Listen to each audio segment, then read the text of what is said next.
Hey guys, क्या हालचाल आप सबके। माय नेम इज जीवित सिंह। एक बार फिर से आपके सामने हाजिर हूं और एसएससी एमटीएस 2025 के लिए जितने भी लोग तैयारी करना चाहते हैं उनके लिए ये वीडियो बहुत ही वैल्यूएबल होने वाली है। उसका कारण ये है कि आपको पता है कि 2024 का एमटीएस ऑलरेडी खत्म हो चुका है। लगभग 1.5 महीने तक एग्जाम चला और उसके अंदर बहुत सारी शिफ्ट्स में एग्जाम हुआ।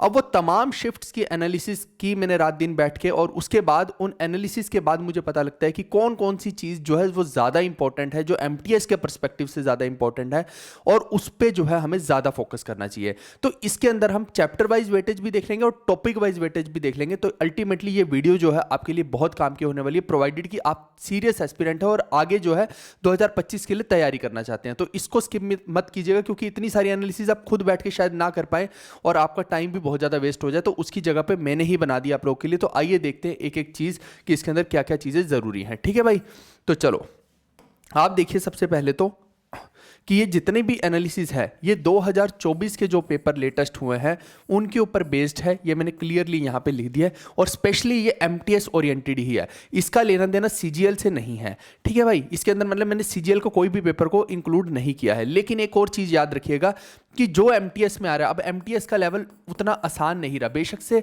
जो लेवल ऑफ आप कहेंगे पोस्ट है वो तो बहुत नीचे है, लेकिन एग्जाम का जो लेवल है वो अच्छा खासा इसके अंदर पूछा जा रहा है। इवन कभी कभी क्या होता है, सीजीएल से भी अच्छे क्वेश्चन जो है एमटीएस के अंदर हमें देखने को मिलते हैं। तो कहने का ये मतलब है कि जो बच्चा एमटीएस की तैयारी कर रहा है वो सीजीएल के पेपर भी देखे और जो सीजीएल की तैयारी कर रहा है वो एमटीएस के पेपर भी देखे। दोनों को छोड़े मत, क्योंकि दोनों के अंदर ही इधर के क्वेश्चन उधर और उधर के इधर होते हैं। इस बार मैंने देखा वो सारे का सारा, है ना। सीजीएल की एनालिसिस ऑलरेडी मैं कर चुका हूं, अब एमटीएस की करके आपको बता रहा हूं।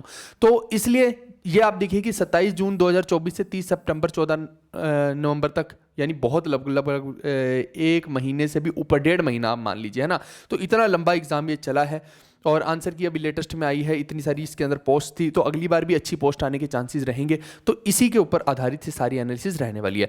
अब एनालिसिस से पहले आप देख लीजिए कि 2 सेक्शन में ये पूरा का पूरा भाग बटा रहता है, सेक्शन 1 और सेक्शन 2। और एमटीएस जो रहता है वो 1 डे एग्जाम ही रहता है एक तरह से, यानी एक ही दिन डिसाइड कर देता है कि आपकी नौकरी लगेगी या नहीं लगेगी।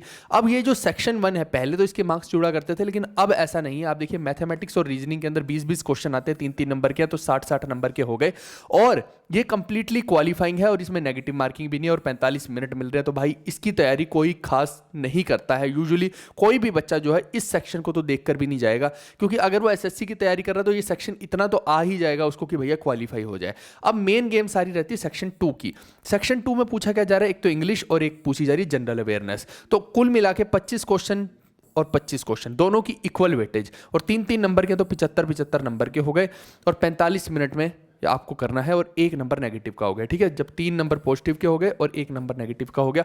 अब कुल मिला के अगर देखा जाए तो इंग्लिश में फिर भी स्कोर कर लेता है बच्चा, जनरल अवेयरनेस में नहीं हो पाता है उतना स्कोर और सारा का सारा गेम यहीं अटकता है। अब मैं इंग्लिश की अगर चैप्टर वाइज वेटेज बता भी दूंगा तो उसका कोई यूसेज नहीं है, क्योंकि इंग्लिश के अंदर तो कुछ भी पूछ सकते हैं। इंग्लिश तो एक डिफरेंट चीज़ है ना, लैंग्वेज है भाई वो। तब उसमें मैं क्या बोलूँ आपको कि पीक्यूआरएस पूछ लिए, पैसेज पूछ लिए, अच्छा अगली बार क्लोज टेस्ट पूछेगा, वो कोई सेंस नहीं बैठती। जीके की एनालिसिस की बहुत इंपॉर्टेंट सेंस बैठती है। तो इन दोनों की तो एनालिसिस करने का कोई मतलब ही नहीं, क्योंकि हाई क्वालिफाइंग है। तो डिसाइडिंग फैक्टर रियल में देखा जाए, रियल किंग जो है यहाँ पे जीके ही होने वाला है।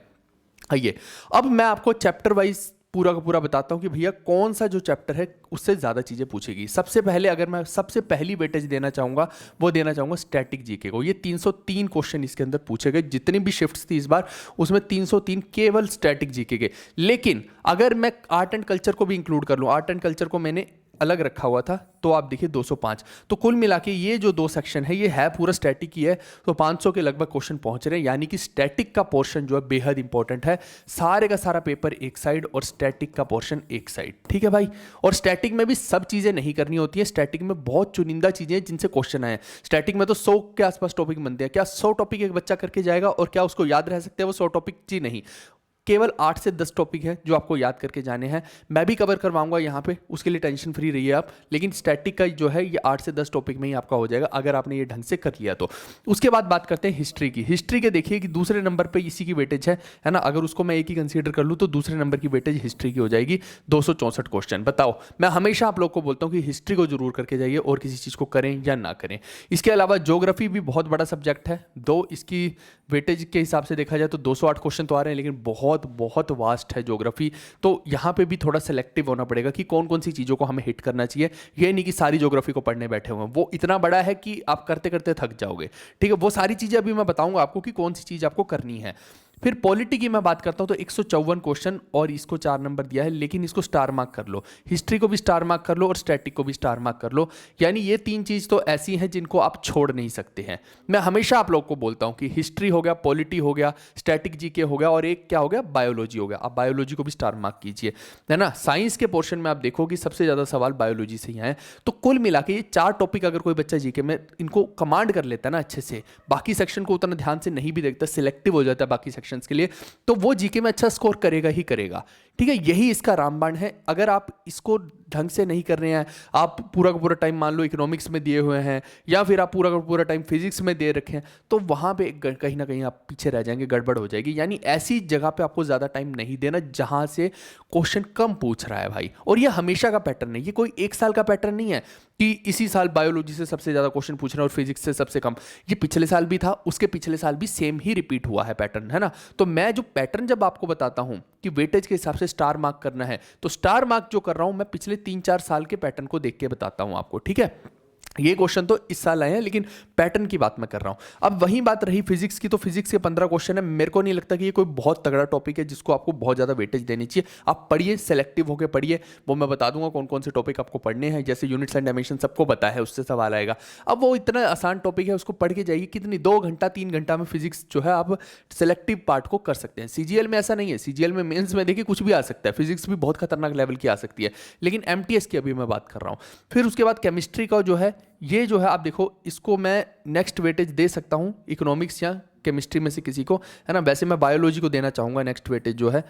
4 के बाद जो 5 वाली वेटेज है मैं बायोलॉजी को दूंगा। ठीक है, यहाँ पे मैं ना इकोनॉमिक्स को दे रहा हूँ, ना केमिस्ट्री को दे रहा हूँ, ना फिजिक्स को दे रहा हूँ। 2 इकोनॉमिक्स से आप देखिए कि 127 क्वेश्चन आ रखे हैं, लेकिन अगेन वही बात है, इकोनॉमिक्स इतनी बड़ी है और इतनी बड़ी इकोनॉमिक्स में से मेरी किताब जो है आप देखिए, है ना। अब वो किताब के अंदर अगर आप देखेंगे, इस किताब में जो है बहुत सारे पेजेस तो इकोनॉमिक्स ने घेर रखे हैं। आप पढ़ के देखिए जिसके पास भी ये किताब है ना, तो आपको वहाँ से पता लगेगा कि इकोनॉमिक्स का इतना मोटा सेक्शन और उसमें से केवल 127 क्वेश्चन। तो वो भी एक फैक्टर होता है। वेटेज को जब भी देखते हैं तो ये नहीं देखते कि सिर्फ क्वेश्चन किसके ज़्यादा आए, वेटेज के साथ ये भी देखना है कि उस सब्जेक्ट की बल्कीनेस कितनी है, भाई कितना बड़ा सब्जेक्ट है और उस बड़े सब्जेक्ट में से कितने क्वेश्चन है, ये इंपॉर्टेंट है ना। जैसे एक जगह की पॉपुलेशन देखना जरूरी नहीं है, पॉपुलेशन डेंसिटी देखना जरूरी है, यानी कि 1 स्क्वायर किलोमीटर में कितने लोग रह रहे हैं वो देखना जरूरी है। वैसा ही आप समझ लीजिए कि 2 चीज़ को देखना पड़ेगा यहाँ पे। फिर उसके बाद जो है आप केमिस्ट्री को वेटेज दे सकते हैं, है ना। केमिस्ट्री को मैं लिख लेता हूँ 6 नंबर, और फिर 7 नंबर आप इकोनॉमिक्स को देंगे, एंड 8 नंबर पे आप फिजिक्स को जा सकते हैं, नहीं तो 8 नंबर पे आप करंट अफेयर को भी रख सकते हैं, और 9 नंबर पे जो है मैं फिजिक्स को वेटेज दूंगा। सबसे आखिरी में जो है फिजिक्स को वेटेज दूंगा। अब करंट अफेयर कहाँ से क्या पूछे गए हैं वो भी मैं अभी आपको बताऊंगा कि कौन से आगे जो 2025 वाले लोग हैं उनको करंट अफेयर कौन सी जगह के हिट करने चाहिए। सीजीएल वालों के लिए भी ये सेम बात वैलिड रहेगी करंट अफेयर के लिए। ठीक है, आइए देखते हैं एक एक चीज़ की अब एनालिसिस देखते हैं। अब आप देखिए कि सबसे पहले जब बात हिस्ट्री की हुई है, तो हिस्ट्री हालांकि मैंने बहुत बार जो है पढ़ा रखी है, मैं नए सेशंस भी लेके आ रहा हूं अभी, और फ्री ऑफ कॉस्ट वाले सेशंस के बारे में भी एंड में बात करेंगे कि कौन कौन सी ऐसी चीज़ें जिनको आप पढ़ लेंगे तो आपका एमटीएस क्लियर हो जाएगा। लेकिन यहाँ पे पहले मैं ये बता दूं कि हिस्ट्री के अंदर जो है, अगर मेरे को टारगेटेड देखना है हिस्ट्री में, आप देखो क्वेश्चन कितने पूछे गए, क्वेश्चन पूछे गए हैं 264। अब ये 264 क्वेश्चन जो पूछे गए हैं, 264 जो क्वेश्चन आए हैं, इनमें कौन कौन से टॉपिक्स हैं जिनसे ये क्वेश्चन आए हैं। अब एंशिएंट हिस्ट्री में देखिए कि केवल ये 7 टॉपिक नहीं है। अगर आप मेरी किताब को खोल के देखेंगे तो आपको केवल एंशिएंट हिस्ट्री में ही, मैं आपको दिखाता हूं, केवल एंशिएंट हिस्ट्री में ही 16 टॉपिक दिख जाएंगे। ये देख लो, ये रहा। अगर आपको टॉपिक्स देखने हैं ना कि किस सब्जेक्ट में कितने हैं, तो आप देखिए कि 16 टॉपिक एंशिएंट हिस्ट्री में हो गए, 12 जो है मेडाइवल के अंदर हो गए। ये देखिए आप इस किताब के अंदर 12 मेडाइवल में हो गए, और जो आधुनिक इतिहास है उसमें 17 टॉपिक हैं टोटल। ये देख लीजिए, ठीक है। तो कुल मिला के इतने सारे टॉपिक हैं, हमें हिट कहाँ पे करना है वो इंपॉर्टेंट है ना। आप सोचिए कि कम से कम अगर तीनों को मिला दिया जाए तो 60-70 टॉपिक हो जाते हैं। अब वो 60-70 टॉपिक में से मैं आपको 10-15 वो टॉपिक बता रहा हूँ जिनसे जो है ज़्यादा चीज़ें पूछी जाती हैं, यानी कि आपको उन जगहों पे ज़्यादा फोकस करना है। एंशिएंट हिस्ट्री में जैसे स्टोन एज है, तो स्टोन एज को अच्छे से पढ़ के जाइए, ये हमेशा पूछ रहे हैं यहाँ से क्वेश्चन। उसके बाद इंडस वैली सिविलाइजेशन जरूरी है, Vedic age, Jainism, Buddhism, Mauryan empire, Sangam age और गुप्ता डायनेस्टी। अब आप सोच रहे हो कि ये तो सब कुछ ही कवर हो गया। जी नहीं, आप हमारी किताब को देखिए, आपने आधा अधूरा पढ़ रखा है तो वो एक अलग चीज़ें हैं कि आपने किसी ने आपको बताया ही नहीं कि भैया अच्छा ये सारे टॉपिक होते हैं। आपको मैं एग्जांपल के लिए बताऊं तो अभी चोला एम्पायर देखिए, है ना, वो भी है यहाँ पे, बहुत सारे हैं, चेराज हैं, पांड्याज हैं,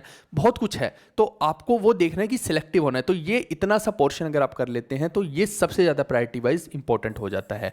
आप हमारे पेड कोर्स में भी देखेंगे तो अभी मैंने बस गुप्ता नहीं करवाया है, बाकी लगभग सब मैंने करवा दिया है। तो वो मैं इसीलिए सिलेक्टिव होकर पहले करवा रहा हूँ ताकि मेन टॉपिक्स पहले हो जाएं और बाकी के टॉपिक उसके बाद करेंगे, लेकिन करेंगे सब कुछ ही हम कवर, ठीक है। अब मेडाइवल की मैं बात करता हूँ तो दिल्ली सल्तनत और मुगल एम्पायर तो हम हमेशा ही बोलते हैं कि इंपॉर्टेंट है, लेकिन इसके अलावा एक चीज़ और है, विजयनगर एम्पायर, जो कि मैंने ऑलरेडी यूट्यूब पे भी करवा रखा है, एंड मराठास का भी आप देखिए। यूजुअली मैं जो मराठास है वो मैं मॉडर्न में डलवा देता हूँ मेडाइवल की जगह पे। तो आप हमारा जो कोर्स देखेंगे तो उसमें हमने जो है मॉडर्न के अंदर इनको डिस्कस किया होगा, समझ गए इस चीज़ को। तो ये 4 टॉपिक इंपॉर्टेंट हो गए। उसके बाद मॉडर्न हिस्ट्री की मैं बात करता हूँ तो जितने भी रिफॉर्म्स हैं और मूवमेंट्स हैं बेहद बेहद इंपॉर्टेंट है भाई। इससे क्वेश्चन हमेशा पूछा जाता है, आप कभी भी देख लीजिएगा। या तो कोई समाज के बारे में क्वेश्चन पूछ लेगा, ब्रह्म समाज के बारे में पूछ लेगा, है ना, या किसी ऐसी सोसाइटी के बारे में पूछ लेगा, या किसी रिफॉर्मिस्ट के बारे में पूछ लेगा, ईश्वर चंद्र विद्यासागर के बारे में पूछ लेगा, राजा राम मोहन रॉय के बारे में पूछ लेगा, दयानंद सरस्वती साहब के बारे में पूछ लेगा, किसी के बारे में पूछ सकता है। बहुत सारे हैं इनके अंदर, है ना। तो ये पूरा टॉपिक भी मैंने अपनी किताब के अंदर तो पूरा करवा ही रखा है, लेकिन वैसे भी आपको ये पूरा पढ़ के जाना है, इसको आधा अधूरा छोड़ के मत जाइएगा। फिर इसके बाद इंडियन नेशनल कांग्रेस एक बेहद इंपॉर्टेंट टॉपिक है, ये यूट्यूब पर भी हमने कवर कर रखा है। रिवोल्ट ऑफ 1857 भी मैंने कवर करवा रखा है, जितने भी मैंने मैराथन्स बनाई है उसके अंदर कवर्ड है ऑलरेडी। फिर गांधीयन एरा अगेन इंपॉर्टेंट हो जाता है। मैं हमेशा बोलता हूँ कि गांधी के बारे में जरूर आप पढ़ के जाइए, क्योंकि यहाँ सवाल आने के चांसेस ज्यादा रहते हैं। फिर मुगल एम्पायर जो है ये कौन सा वाला है, ये लेटर मुगल की मैं बात कर रहा हूं, ठीक है। ये है लेटर मुगल, भी इस बार पूछा गया है। यूजुअली मैं इसको उतना ज्यादा तवज्जो नहीं देता था, और ऐसा नहीं कि बहुत ज्यादा लेटर मुगल से कोई क्वेश्चन आए होंगे, बट बहुत सिलेक्टिव क्वेश्चन है ना, तो आप पढ़ सकते हैं। फिर उसके बाद एक छोटा मोटा टॉपिक ऐसे भी है, जैसे बंगाल पार्टीशन के बारे में पूछ लिया। वो तो हमें पता ही है कि जब हम टाइमलाइन पूरी की पूरी पढ़ते हैं तो कुल मिला के आप देखिए कि टाइमलाइन आप पढ़ लो, इससे अच्छा तो, है ना। जो अब मैंने लिख दिया ना, बंगाल पार्टीशन हो गया, एटसेट्रा हो गया, तो टाइम लाइन में ही सारा सारा मैं कवर करवा देता हूँ, मैंने करवा भी रखा है यूट्यूब पे, है ना। तो ये सारा हो गया आपका हिस्ट्री का डिटेल्ड एनालिसिस।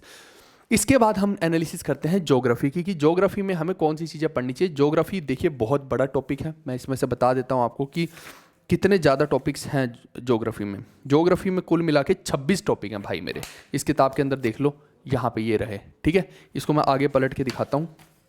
कुल मिला के ये देखिए, यहाँ पे देखो, ये 26 टॉपिक हैं ज्योग्राफी के अंदर। तो हिंदी इंग्लिश दोनों के अंदर मैंने दे रखे हैं। अब 26 में से मुझे लगता है ये 9 टॉपिक, एंड में तो एटसेट्रा ही लिखा है, ये 9 टॉपिक पे आप ज़्यादा फोकस कीजिए। मैं हमेशा आप लोग को क्या बोलता था कि भैया यूनिवर्स हो गया और ड्रेनेज सिस्टम हो गया, ये 2 बेहद इंपॉर्टेंट है, मतलब इन दोनों को एक साइड कर दो, पूरी ज्योग्राफी को एक साइड कर दो, ऐसा हाल है। आप देखिए सोलर सिस्टम वही हो गया, यूनिवर्स की बातें हो गई, है ना, गैलेक्सीज की बातें हो गई, तो वो जो है एकदम इंपॉर्टेंट है। इसके अलावा इसमें एक सबसे ज़्यादा इंपॉर्टेंट और है, कहाँ गया अपना, लेक्स एंड रिवर्स वाला, ये होता है ड्रेनेज।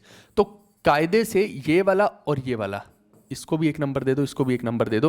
हालांकि मैंने बुक में सब कुछ बता रखा है कि कौन सा प्रायोरिटी ऑर्डर में जरूरी है, लेकिन यहाँ पे आप ये दोनों टॉपिक को देखिए, ये बेहद बेहद इंपॉर्टेंट है, इनसे सवाल 100% बनेगा, है ना। इसके अलावा लैटिट्यूड लॉन्गिट्यूड यानी अर्थ के बारे में अगर कुछ पूछ रहा तो हमें पता ही होना चाहिए अर्थ के बारे में। फिर उसने रॉक्स के बारे में पूछा, सेंसस के बारे में तो हर साल पूछ रहा है, सेंसस होना था 2020 में, हुआ नहीं, अब उसीलिए उसके सवाल घसीटे जा रहे हैं, लगभग हर जगह पर सेंसस चल रहा है। फिर उसके बाद नेशनल पार्क को तो मैं यूजुअली ये भी कह सकता हूं कि ये स्टैटिक का पोर्शन है, लेकिन रियल में तो है ज्योग्राफी का ही। स्टैटिक क्या है, वो किसी न किसी बड़े चैप्टर से ही निकल के आया हुआ है, तो नेशनल पार्क से भी क्वेश्चन पूछ रहा है। फिर उसके बाद हिमालयाज यानी माउंटेन्स से हो गया, सोयल से हो गया, एग्रीकल्चर से हो गया। तो कुल मिला के ये 9 टॉपिक जो है ज्योग्राफी में, इनको सुदृढ़ कीजिए, इनके ऊपर कंट्रोल कीजिए, है ना। हालांकि बहुत बड़े बड़े टॉपिक और भी बचे हुए हैं, जैसे अभी फॉरेस्ट हो गया, ट्रांसपोर्टेशन हो, बहुत सारा है ना, आप ढूंढने जाए, क्लाइमेट हो गया, कितनी टॉपिक्स अभी हैं, ऐसा नहीं है 26 टॉपिक है इसके अंदर, लेकिन केवल मैं 9 ही बता रहा हूं आपको, तो ये जरूरी है। फिर इसके बाद जब मैं पॉलिटी की बात करता हूँ, पॉलिटी भी कोई छोटी नहीं है, बहुत बड़ी है पॉलिटी, लेकिन पॉलिटी का यूजुअली मैं तो आपको ये रिकमेंड करूंगा कि पॉलिटी को कंप्लीट पढ़िए, है ना। पॉलिटी को कभी भी आधा मत पढ़िए। हिस्ट्री हो गया, पॉलिटी हो गया, इनको हमेशा कोशिश कीजिए कि पूरा ही पढ़ के जाएं। हिस्ट्री, पॉलिटी, बायोलॉजी, ये 3 सेक्शन को अगर आप आधा पढ़ के जा रहे हैं ना, तो कहीं ना कहीं आप पीछे रह जाओगे, ये 100% है। ज्योग्राफी को पूरा पढ़ने की जरूरत नहीं होती, ज्योग्राफी को सिलेक्टिव पढ़ के जाओ, इसीलिए मैंने सिलेक्टिव टॉपिक बताए। बट स्टिल अब कोई है ढीठ है कि नहीं नहीं मेरे को तो बस टू द पॉइंट ही पढ़ना है, तो फिर ये 4 टॉपिक पढ़ लेना। कॉन्स्टिट्यूशन से इस बार क्वेश्चन ज़्यादा आए हैं, और जुडिशरी यानी सुप्रीम कोर्ट हाई कोर्ट से क्वेश्चन ज़्यादा आए हैं, प्रेसिडेंट और गवर्नर से, और फंडामेंटल राइट से। फिर अगर ऐसा ही करना है सिलेक्टिव, अब कल को डीपीएसपी से आ गया या फंडामेंटल ड्यूटी से आ गया, फिर बोलोगे कि वहाँ से आ गया आपने बोला नहीं था, जबकि मैं बोल रहा हूँ पॉलिटी को पूरा पढ़ के जाइए, है ना। अगर कोई बिल्कुल ही गया गुजरा नहीं हो रहा तुमसे कुछ, तो फिर ये 4 टॉपिक पढ़ जाओ, और क्या है। इसके बाद साइंस पोर्शन की बात करते हैं। बायोलॉजी के लगभग 105 के आसपास क्वेश्चन आए हैं, तो अगेन इंपॉर्टेंट हो जाता है बायोलॉजी। अब बायोलॉजी के अंदर आप देखिए, मैंने हमेशा आप लोगों को क्या बोला कि सेल और किंगडम्स, इनसे जो है क्वेश्चन हमेशा ज़्यादा आते हैं, तो इनके बारे में आपको याद रखना है। सेल और किंगडम जो है ये मोस्ट इंपॉर्टेंट है, यानी पूरा, अगर किसी को नहीं लग रहा ना, वैसे तो पूरी बायोलॉजी पढ़नी चाहिए। मैंने पेड कोर्स में भी पूरी करवाई, मैंने यूट्यूब पे भी सेशन लेटेस्ट में लिया, लेकिन स्टिल अगर नहीं हो रहा है तो ये 2 टॉपिक को कभी भी छोड़ के मत जाना भाई। एनिमल किंगडम और सेल बहुत इंपॉर्टेंट टॉपिक है। फिर इसके बाद प्लांट टिश्यू से भी क्वेश्चन आता है, हालांकि मैं इस टिश्यू वाले टॉपिक को भी सेल के साथ ही जोड़ के देखता हूँ, प्लांट टिश्यू, एनिमल टिश्यू, क्योंकि ये कोई अलग से टॉपिक आप नहीं बोल सकते, ये सब सेल से रिलेटेड ही टॉपिक है, तो ये आप करके जाइए, है ना। फिर डाइवर्सिटी बहुत छोटा सा टॉपिक है, इजीली इसमें सब क्लास फाइलम वगैरह सब बता रखा है, वो आप पढ़ लीजिए। फिर इसके बाद आता है आपका ह्यूमन बॉडी। ह्यूमन बॉडी में क्या है इंपॉर्टेंट, नर्वस सिस्टम। वैसे nervous system, circulatory system, excretory system, और हाँ और डाइजेस्टिव सिस्टम, ये 4 टॉपिक्स जो हैं आपका जो ह्यूमन बॉडी में मेजर हो जाते हैं, है ना। और रिप्रोडक्शन में तो देखिए कि फ्लावर की रिप्रोडक्शन भी आ सकता है, ह्यूमन बॉडी के अंदर रिप्रोडक्शन भी आ सकता है।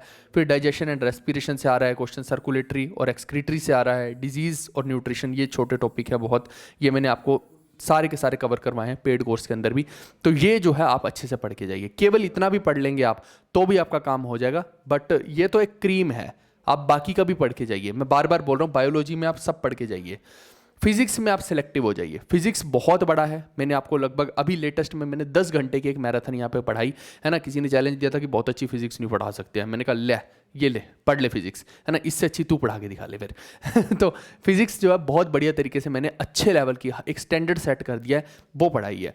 तो अब अगर आपको पढ़नी ही है कि आप चाहते हैं सीजीएल के लिए भी कवर हो जाए, एमटीएस के लिए भी कवर हो जाए, रेलवे के लिए भी हो जाए, तो फिजिक्स यहाँ से पढ़ लीजिएगा, ठीक है, जो मैंने अभी एक सेशन 10 घंटे का लिया है। अब इसमें देखिए कि न्यूटन के लॉ एक बहुत इंपॉर्टेंट है, सेंट्रीफ्यूगल फोर्स, वेक्टर क्वांटिटी और स्केलर क्वांटिटी भी फिर पढ़ के जाओ, सिर्फ वेक्टर नहीं, है ना। और न्यूमेरिकल भी कैसे आ सकते हैं आपका, acceleration related, resistance related, power, frequency, speed, इनसे रिलेटेड न्यूमेरिकल भी आ सकते हैं। इसीलिए मैंने बोला कि मैंने एक अच्छा खासा लेवल जो है फिजिक्स का सेट किया है, तो वो आप देख लेना। फिर डेल्टम एटॉमिक थ्योरी के ऊपर आ सकते हैं। तो ये 5-6 टॉपिक हैं। इसके अलावा एक यूनिट्स एंड डायमेंशन भी आप करके जाइएगा, ठीक है, यूनिट्स एंड डायमेंशन भी इंपॉर्टेंट हो जाता है। तो बस ये इतना सा आप फिजिक्स में पढ़ लेना, बहुत ज़्यादा डिटेल में फिजिक्स को पढ़ने की आवश्यकता नहीं है, क्योंकि 15 क्वेश्चन आए तो कितना पढ़ोगे, उसका कोई सेंस बैठता है। अब केमिस्ट्री के 84 के आसपास क्वेश्चन आए हैं, और आप मेरे को बता दो कि किस दिन मैंने ऐसा नहीं बोला कि भैया पूरी केमिस्ट्री एक साइड और पीरियोडिक टेबल एक साइड। क्या मैंने कभी नहीं बोला आप लोग को ये बात? मैंने हमेशा आप लोग को बोली कि केमिस्ट्री में सब छोड़ जाओ, लेकिन पीरियोडिक टेबल को कभी मत छोड़ के जाओ। आप देखिए आपके सामने है कि आज पीरियोडिक टेबल के सबसे ज़्यादा क्वेश्चन आ रहे हैं। मैं जो भी एनालिसिस करता हूँ पेपर्स को देख के करता हूँ, मैं किसी की यूट्यूब वीडियो को देख के एनालिसिस नहीं करता। मेरी वीडियो को देख के कोई एनालिसिस कर सकता है ना, और अपने चैनल पे डाल सकता है, दैट इज़ गुड, वो उसमें कुछ गलत नहीं है ना। लेकिन मैं दूसरों की वीडियोज़ को देख के एनालिसिस नहीं कर रहा हूँ, मैं खुद रोज फॉर्म से आप बोलिए कि पेपर्स को देख के एनालिसिस कर रहा हूं, ठीक है। तो इसीलिए जब कोई चीज मैं बताता हूं तो वो एकदम पत्थर पे लकीर होती है कि उसको आप पढ़ के जाइए।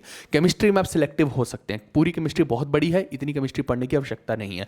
इसके अलावा केमिकल रिएक्शन से हमेशा क्वेश्चन आते हैं, आप देखिए चाहे वो ग्रिगनार्ड रिएक्शन हो, सैंडमेयर्स हो, बहुत सारी ऐसी रिएक्शन है, उनके बारे में आपको पता होना चाहिए। तो इस बार जो मैंने सोचा है कि मैं पेड कोर्स में भी बहुत तगड़े लेवल की करवाऊंगा, और एक यूट्यूब पर भी लेके आऊंगा सेशन बहुत बढ़िया वाला। फिर IUPAC भी आएगा यहाँ, IUPAC नेम्स, इनसे हमेशा सवाल आता है, चाहे CGL हो चाहे MTS हो, इसको पढ़ के जाइए। एसिड बेस सॉल्ट, और इसी के अंदर जो है सबसे बड़ा तो है pH, है ना। इस बार जैसे CGL में भी मिल्क और कर्ड का pH का कंपैरिजन पूछ लिया, ऐसे यहाँ पे भी pH का आ रखा है, MTS में भी, तो आप पढ़ के जाइए। फिर पोल्यूशन से आज देखिए दिल्ली का हाल क्या हो गया है, 1000 AQI हो रखा है, तो क्या बुरा हाल चल रहा है, 1000 क्या 2000 ना हो जाए, ऐसा भी चल रहा है। तो इसके अलावा मेटल और नॉन मेटल, ये जो है 6 टॉपिक केमिस्ट्री में। हालांकि केमिस्ट्री में सिर्फ इतने टॉपिक नहीं है, मैं बार बार बोल रहा हूँ, टॉपिक्स बहुत ज़्यादा हैं। आपको ऐसा लग रहा होगा कि शायद मैं झूठ बोल रहा हूँ, तो मैं आपको बता देता हूँ, ये देख लो, टोटल 21 टॉपिक है केमिस्ट्री में, ये देख लो, ठीक है, ये रहा केमिस्ट्री, 21 टॉपिक है केमिस्ट्री में। और ये सब टॉपिक्स का मैंने ऑलरेडी, मैं आपको जैसे एग्जांपल के लिए बताता हूँ, पीरियोडिक टेबल है 16 नंबर पे, देखो ये रहा पीरियोडिक टेबल के आगे मैंने लिखा भी है कि 1 नंबर प्रायोरिटी। तो ये सारी प्रायोरिटी मैंने ऑलरेडी बता रखी है आप लोगों को, ताकि आपको जो है ईजी हो जाए कि कौन से टॉपिक्स को आपको पढ़ के जाना है। उसके आगे देखते हैं स्टैटिक जीके, 500 के आसपास सवाल, 500 क्वेश्चन, आर्ट कल्चर सबको मिला के, है ना। आप देखिए कि अगेन ये बेहद इंपॉर्टेंट है टॉपिक।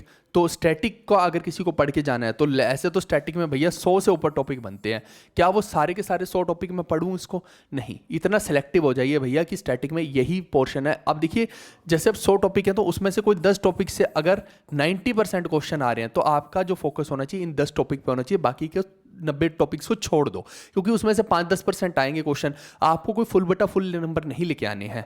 हाँ, कोई बच्चा हो सकता है वो सोचे कि नहीं मेरे को तो भैया AIR 1 लेके आना है, तो वो सब पढ़े, उसके लिए सब कुछ है, उसके लिए पूरा दरबार खुला हुआ है ना, तो सुबह से लेकर रात तक लगा रहे। लेकिन जो बच्चे का फोकस ही केवल इतना है कि भैया मेरे को एक नौकरी लेनी है, अपना घर परिवार चलाना है, घर वालों के सपने को पूरा करना है, अपना करियर बनाना है, तो किसी भी तरीके से एक नौकरी मिल जाए, तो उसको इन 90% क्वेश्चन पे फोकस करना चाहिए। आप एक एवरेज स्टूडेंट है, आपको केवल इन्हीं जगह पे इन 10 टॉपिक्स के ऊपर फोकस करना चाहिए, ठीक है। अब वो 10 टॉपिक कौन से? एक तो फेयर्स एंड फेस्टिवल, आप देखिए गांठ बांध लीजिए कि ये पक्का इससे एक सवाल आता ही आता है। डांस से एक सवाल 100% रहता है। बुक्स एंड ऑथर तो हालांकि बहुत वर्सेटाइल टॉपिक हो जाता है, ये कोई छोटा टॉपिक नहीं है, बहुत वाइड वेराइटी है ना। तो लेकिन बुक्स एंड ऑथर्स में मैं ये बोलूँगा कि ऑटोबायोग्राफीज जितनी भी पुरानी जीवनियाँ हैं वो सारी पढ़ के जाइए, और एंशिएंट बुक्स को जरूर पढ़ के जाइए, ठीक है। इसके अलावा टेम्पल्स, किंग्स एंड गॉड्स, ये हमेशा मैं बोलता हूं कि इस टॉपिक को जरूर पढ़ के जाओ, कभी भी छोड़ के मत जाओ। जैसे CGL में इससे क्वेश्चन इस बार नहीं आए, लेकिन MTS में आ गए। मैं वही बोलता हूं ना कि अब वो टॉपिक वही है 8-10, लेकिन अब कुछ हो सकता है कि MTS में ज़्यादा पूछ लिया जाए उसमें से, और उन टॉपिक्स में से कुछ में हो सकता है कि CGL में ज़्यादा पूछ लिया जाए। तो ये जो है टॉपिक छोड़ नहीं सकते भाई, 10 टॉपिक तो नजायज है अगर 10 टॉपिक भी आप छोड़ के जा रहे हो। फिर नेबरिंग कंट्री, ये सारा मैंने करवा रखा है, आप लोगों को किताब में भी डाल रखा है। फर्स्ट इंडियन मेल और फीमेल के बारे में आपको पता होना चाहिए है। Founders and Capitals of dynasties, किस डायनेस्टी को किसने फाउंड किया है, गुप्ता को किसने किया, चोला को किसने किया, इन्होंने अपनी कैपिटल्स कहाँ बना रखी थी। बहुत छोटा टॉपिक है भाई, हालांकि ये एंशिएंट का टॉपिक है, लेकिन आपको पता होना चाहिए फिर भी। फिर म्यूजिकल इंस्ट्रूमेंट अगेन एक इंपॉर्टेंट हो जाता है, इसको स्टार मार्क कर लो, इनको दोनों को स्टार मार्क कर ही लिया, एक टेम्पल्स वाले को कर लो और एक नेबरिंग कंट्रीज वाले को, ठीक है। फिर घराना वाला 100% हर बार पूछा जाता है। और स्पोर्ट्स तो बहुत बड़ा टॉपिक है, स्पोर्ट्स कोई छोटा टॉपिक नहीं है। स्पोर्ट्स की terminology, upcoming sports events, sports के फील्ड की डायमेंशंस, उसके इक्विपमेंट की डायमेंशंस हो गई, स्पोर्ट्स में कप्स और ट्रॉफीज हो गए, उसके प्लेयर्स के नाम हो गए, अवार्ड्स टू प्लेयर्स हो गए। तो स्पोर्ट्स एक बहुत वर्सेटाइल टॉपिक है, तो स्पोर्ट्स को तो मुझे लगता है पूरा ही पढ़ के जाना चाहिए है। इसके लिए मैंने एक ई बुक भी आप लोग को दे रखी है स्टैटिक की, ठीक है। स्टैटिक की ई बुक कहाँ पर मिलेगी? हमारा जो टेलीग्राम है, टेलीग्राम का लिंक मैंने डिस्क्रिप्शन में दे रखा है, वहां पे फाइल्स सेक्शन है, टेलीग्राम के अंदर फाइल्स सेक्शन, उसके अंदर एक ही स्टैटिक की ई बुक है, आपको दिख जाएगी, थोड़ा सा स्क्रॉल करोगे बस वो डाउनलोड कर लेना। 100 पेज की किताब है, उसमें मैक्सिमम टॉपिक मैंने कवर कर रखे हैं, वहीं से आपका स्टैटिक कवर हो जाएगा, ठीक है दोस्तों। तो कुल मिला के ये मैंने स्टैटिक की बताई है। अब मैं आपको बताने वाला हूँ करंट अफेयर की। बहुत डिटेल में एनालिसिस इसलिए बना पा रहा हूँ क्योंकि पढ़ा है, देखा है, इसलिए बना पा रहा हूँ। आप देखिए कि करंट अफेयर में क्या क्या टॉपिक हो सकते हैं और कहाँ से इस बार पूछे गए हैं। जरा देखो 2022, वैसे 21 ही बोलना चाहिए मेरे को, 22 भी नहीं बोलना चाहिए, 21 से लेके 24 तक के करंट अफेयर पूछे गए। 24 के तो बहुत रेयर ही पूछे गए हैं, मेजरली वो 22 के पास जो है ज़्यादा घूम रहा था। तो कुल मिला के आपको मैं बताऊंगा कि करंट अफेयर कैसे पता लगता है कि कौन से हमें पढ़ने हैं। आप देखो उसने सबसे ज़्यादा करंट अफेयर जो आए अवार्ड से आए हैं इस बार। अवार्ड कौन से पूछे? 21, 22 और 23 के अवार्ड्स पूछ लिए भाई। कोई भी अवार्ड हो सकते हैं, वो स्पोर्ट्स से रिलेटेड अवार्ड हो सकते हैं, वो साहित्य अकादमी से रिलेटेड हो सकते हैं, लिटरेचर से रिलेटेड हो सकते हैं, वो किसी भी चीज़ से रिलेटेड आप अवार्ड्स को, या फिल्म फेयर अवार्ड्स हो सकते हैं ना, किसी भी चीज़ से, एंटरटेनमेंट रिलेटेड से भी। तो ये जो है 3 साल से पूछे। उसके बाद इंडेक्स जो है वो 2023 के पूछ रहा है। फिर एक चीज़ उसने क्या की कि 2023 की अपॉइंटमेंट का पूछा, जैसे सीएम और डेप्यूटी चेयरमैन, गवर्नर, या फिर गेम्स जो है 2023 में कौन सी हुई उनका पूछ लिया। अब आप देखिए कि पेपर कब हो रहा है? 2024 में हो रहा है, और ज़्यादा पूछ कहाँ से रहा है? 2023 का। तो यानी कि आप ये बात ध्यान रखिएगा कि एसएससी जो है अब 1 साल पुराना पूछता है, वैसे वो 1 से 2 साल पुराना पूछता है। आप देखिएगा अगर ध्यान से तो 22 के भी क्वेश्चन पूछे गए हैं। आप सोच के देखो कि 2024 का पेपर है और उसमें क्या पूछ रहा है वो? 23 और 22 के भी सवाल पूछ रहा है। कुल मिला के आप देखे जाए तो पिछले 2 साल के आपको पढ़ के जाने। तो अब 25 वाले के क्वेश्चन जो है ज़्यादा कहाँ से पूछेगा वो मैं बता देता हूँ। 25 जहाँ पे आएगा भैया, 25 यहाँ पे आएगा तो पिछले 2 साल कौन से बनते हैं, 23 और 24, यानी कि जो 2025 की तैयारी कर रहे हैं उनको कौन से करंट अफेयर करके जाने हैं, 2023 के और 24 के। 25 के करंट अफेयर आप छोड़ के जा सकते हैं। ये ऐसा पैटर्न सिर्फ ऐसा नहीं है कि एमटीएस में ही देखा गया, सीजीएल में भी सेम ही देखा गया है कि यानी, और सीएचएसएल में भी सेम ही देखा गया कि भैया वो जिस साल में का पेपर हो रहा है ना, जैसे 25 का पेपर हो रहा है तो वो 25 के पूछेगा ही नहीं, वो पिछले 2 साल पे फोकस करता है। और उसमें भी जो है ये हो सकता है कि यहाँ पे मिड 23 से लेके मिड 24 तक, है ना, जैसे ये हो सकता है अप्रैल 2023 से लेके अप्रैल 2024 तक के जो क्वेश्चन है वो ज़्यादा पूछे, ऐसा हो सकता है। ठीक है भाई, तो यानी कि इन 2 साल के ऊपर जो है 2025 वाले फोकस करेंगे करंट अफेयर के लिए। मैंने पूरा डिटेल में ये चीज़ बताई है, पूरा एनालिसिस करके। अब अगर आपको फ्री ऑफ कॉस्ट सारी की सारी तैयारी करनी है जो 2025 को टारगेट कर रहे हैं, तो ये हमारी एक प्लेलिस्ट है ना, ये पूरी की पूरी प्लेलिस्ट जीएस न्यू पैटर्न रामबाण वाली। इसमें सभी टॉपिक, जितने भी टॉपिक हैं आप सोच सकते हैं। ये देखिए, ये लेटेस्ट फिजिक्स जैसे अभी आई है हमारी, बायोलॉजी पूरा पढ़ा रखा है, स्टैटिक जीके आपको पढ़ना है, ये 4-5 घंटे के अंदर मैक्सिमम जो है इंपॉर्टेंट टॉपिक मैंने कवर कर रखे हैं, सब चीज़ें यहीं से फंस जाएंगी।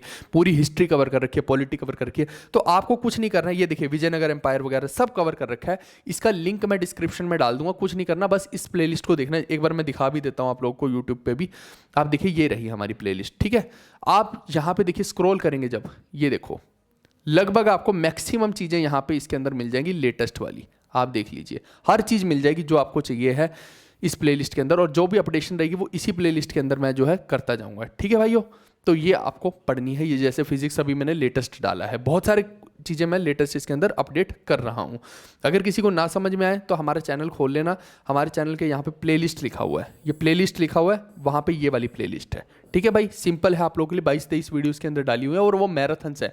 कम से कम आप समझिए कि 70-80 घंटे का कंटेंट जो है मैंने यहाँ पे ऑलरेडी फ्री ऑफ कॉस्ट आपका कवर कर रखा है, और इसी से क्वेश्चन बहुत सारे फंस जाएंगे। अगर आपको अच्छा लग रहा है ये पूरा का पूरा कंटेंट तो सब्सक्राइब जरूर कर लेना, इतना सा आप कर सकते हैं। इसके अलावा अगर कोई बच्चा ऐसा है जिसको चाहिए कि नहीं भैया मेरे को पेड कोर्स ज्वाइन करना है और मेरे को बुक्स चाहिए, मेरे को नोट्स नहीं बनाने हैं, केवल उन्हीं लोगों के लिए मैं बता रहा हूँ। किसी के ऊपर कोई कंपल्शन नहीं है कि बाद में बोलोगे नहीं नहीं ये तो अपनी किताब के बारे में बात करते रहते हैं, है ना। तो आप जरा देख लीजिए, इस बार के मैक्सिमम सवाल मिला लेना। आप लोग के पास है बुक, है ना, बहुत सारी शिफ्ट थी तो मैंने इस बार मेहनत उसमें नहीं की कि मैं अब इन किताबों के साथ मेजर कर करके वो दिखाऊँ आपको गोले मार मार के, तो बहुत सारे शिफ्ट्स बनेंगे, तो आप खुद देख लेना। ये 4 किताब है ना, हिंदी इंग्लिश में, ये सारी की सारी। साइंस की भी है इसी के अंदर, ये हमारी साइंस वाली है और ये हमारी जो है जीके वाली है। तो इन्हीं किताबों से है सब कुछ फंसा है, सब कुछ, है ना। मैक्सिमम मैं बोल सकता हूँ 70 से 80% चीज़ें मैं बोल सकता हूँ। और एक स्टैटिक की ई बुक जो है मैंने टेलीग्राम पे दे रखी है। तो आप देखिए मैक्सिमम सवाल इन्हीं जगह से जब पूछे गए हैं तो आपको किसी और सोर्स पे डिपेंड होने की कोई ज़रूरत नहीं है। ये आपको कहाँ से लेनी है, जीवी कक्षा एप्लीकेशन है हमारी, ठीक है, ये एप्लीकेशन है, इसका लिंक मैंने डिस्क्रिप्शन में दे रखा है, वहाँ जाइए, वहाँ से आप ये बुक्स हिंदी में भी ले सकते हैं और इंग्लिश में भी ले सकते हैं, दोनों का कॉम्बो आप ले सकते हैं। इससे आपका सभी तैयारी हो जाएगी, चाहे आप सीजीएल की कर रहे हैं, एमटीएस की कर रहे हैं, सीएचएसएल, सीपीओ या फिर डिफेंस की भी कर रहे हैं। मैंने अच्छा खासा लेवल इसमें क्रिएट कर रखा है और हर जरूरी चीज़ के साथ मैंने हैशटैग इंपॉर्टेंट लिख रखा है, जिससे कि आपका रिवीजन करने का जो स्पीड है बहुत फास्ट हो जाएगा। ये पहली बार किसी ने ऐसा किया है, मैंने बहुत सिक्वेंशियल चीज़ करने की कोशिश की। अब कोई करेगा तो उसको कॉपी करेगा, है ना, कॉपी तो कोई भी कर सकता है, बहुत आसान है कॉपी करना, है ना, लेकिन जो चीज़ पहली बार बनाई जाती है वो है असली चीज़। ठीक है भाई, इसके अलावा अगर किसी को लगता है कि एरर वगैरह है किताब में, कोई एरर नहीं है, सब चीज़ें ऑलरेडी रेक्टिफाइड है, अप टू द मार्क है, सब दुरुस्त है किताब के अंदर, आपको बिल्कुल भी टेंशन नहीं लेनी। आपको जो भी किताब भेजी जाएंगी एरर फ्री ही भेजी जाएंगी। अब देखो कोई इक्का दुक्का चीज़ कुछ ऊपर नीचे हो जाए वो तो हर किताब में है, लेकिन आप सोचें कि कोई भर भर के 10% एरर, कुछ भी, एक भी एरर आपको देखने को नहीं मिलेगा, एकदम सही किताब आपके पास आएगी। इसके अलावा जो पेड कोर्स को ज्वाइन करना चाहते हैं भाई मेरे, ये 2025 का हमारा सीजीएल का बैच चल रहा है। एमटीएस और सीजीएल ये दोनों के लिए सेम बैच है। ये केवल ऐसा मैं बाहर लिख दूं आपकी एमटीएस, है ना, और अंदर मैं सेम ही बैच डाल दूं तो उसका कोई सेंस नहीं बैठता, लेकिन ये मास्टर बैच है, ये मेरा ड्रीम बैच है, जो मैं पहली बार जो है ऐसा एक बैच लेके आया हूं जिसको मैं बहुत तगड़े तरीके से कवर कर रहा हूं। और इसके अंदर जो चीज़ें हम कवर करेंगे ना, आज के बाद देखिए कि जीके का सारा पूरा राम नाम सत्य कर देंगे। इसके बाद कभी भी ऐसा हो नहीं सकता कि जीके के सवाल जो है इस बैच से बाहर आए। जैसे ये मैंने किताबें बनाई है ना, किताबें मैंने टॉप नॉच बना दी हैं, ऐसे ही ये बैच जो होने वाला है ना, ये टॉप नॉच बैच होने वाला है, यानी एसएससी का कोई भी एग्जाम हो इसी बैच से फंसेगा। आप लोग खुद रिकमेंड करेंगे बाद में जाके, लेकिन अभी के लिए आपको अगर चाहिए है तो ये भी जीबी कक्षा एप्लीकेशन से ये भगवान राम की फोटो लगी हुई यही वाला बैच आपको लेना है। और बुक्स लेनी है तो वो ये वाला सेक्शन है बुक्स का, इस पर क्लिक करेंगे तो बुक्स ले सकते हैं, इस पर क्लिक करेंगे तो आप बैच ले सकते हैं। ठीक है, this is completely up to you, not any compulsion. तो कुल मिला के मैंने पूरी एनालिसिस आप लोग के सामने कर दी, जो मेरे से हो सकता था बेस्ट पॉसिबल मैंने आप लोग को बता दिया है। हम मिलते हैं नेक्स्ट वीडियो में। आपका फर्ज बनता है कि प्लीज़ इस वीडियो को शेयर ज़रूर कीजिएगा मैक्सिमम लोगों तक। और एक हमारा चैनल है जीवी कक्षा चैनल, उसको भी आप सब्सक्राइब कर सकते हैं। वहाँ पे हमने रेलवे के लिए बहुत सारा कंटेंट डाल दिया है ऑलरेडी। एंड टेलीग्राम के ऊपर हमने ई बुक डाल दिए, वो भी फ्री ऑफ कॉस्ट है। तो जितनी भी फ्री ऑफ कॉस्ट हैं आप वो पढ़िए, आपको इसके अलावा लगता है पेड में तो आप पेड में जाइए। ठीक है, हम मिलते हैं नेक्स्ट वीडियो में। Bye bye, take care, see you, love you all. Like share and subscribe मत भूलिएगा।